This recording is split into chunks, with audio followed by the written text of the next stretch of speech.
आज हर मनुष्य का ज़्यादातर समय और शक्ति केवल अपनी इच्छाओं की पूर्ति के कार्य करने के लिए या धन दौलत इकट्ठा करने के लिए या अपने बड़प्पन के दिखावे की खाई खोदने और इसे भरते रहने में ही नष्ट हो रहा है।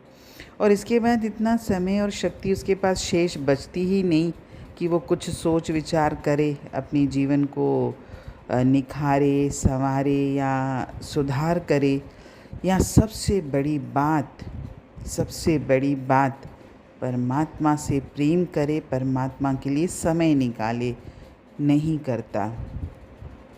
जब विचार ही नहीं उठता तो फिर इस रास्ते पर आगे कदम बढ़ाने की बात ही कैसे बनेगी। ज़िंदगी का ये कीमती अवसर जो परमात्मा ने हमको दिया है, केवल अपनी रोजी रोटी कमाने, शादी विवाह करने, परिवार बसाने, बच्चों का पालन पोषण करने में या अपनी इच्छाओं की पूर्ति में ही बीत जाता है। सारा ध्यान खाने, कमाने, लेन देन, व्यवहार, व्यापार आदि में ही लगा रहता है। हमारी ज़िंदगी शारीरिक, आर्थिक, पारिवारिक और राजनीतिक दायरों में ही सिमटी रह जाती है। बस इसी ढर्रे में मनुष्य जीवन कोल्हू के बेल की तरह घूमता रहता है और पहुंचता कहीं भी नहीं है। हैरानी की बात तो ये है कि अक्लमंद समझे जाने वाले लोग भी, जो अपने आप को बहुत अक्लमंद और बुद्धिमान मानते हैं, वो भी अपनी भलाई की बात नहीं समझ पाते और अपनी ही जड़ें खोदने में जुटे रहते हैं और ज़िंदगी भर दुख और मुसीबतें झेलते रहते हैं। जितना बोझ उठता नहीं, उससे ज़्यादा अपने जीवन में लादते फिरते हैं।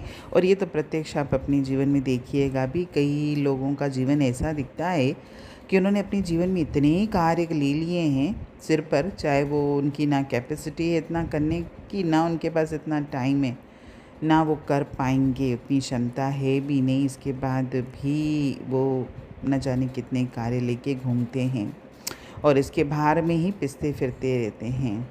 और खाने की तो बात क्या कहें, जितना पेट हजम नहीं कर पाता उससे कई गुना ज़्यादा ठूसते हैं और फिर शिकायतें करते हैं कि मुझे पेट की पीड़ा है। ऐसी भटकाव भरी स्थिति को बुद्धि भ्रम ही कहेंगे, जो सीधे रास्ते को उल्टा और उल्टे रास्ते को सीधा मान बैठता है।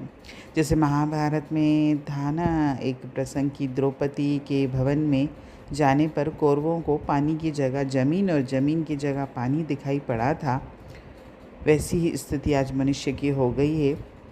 जो भी हो, कड़वी सच्चाई तो यही है कि जिसमें अपनी मर्ज़ी से या हालात की मजबूरी से ज़्यादातर लोगों को अपनी ज़िंदगी का सफ़र पूरा करते देखा जा रहा है।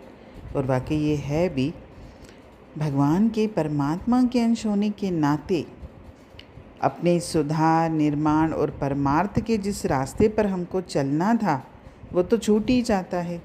और उस सुख, शांति और आनंद के दर्शन भी नहीं हो पाते जो इस रास्ते पर चलने से हमको मिलते। हरि ओम।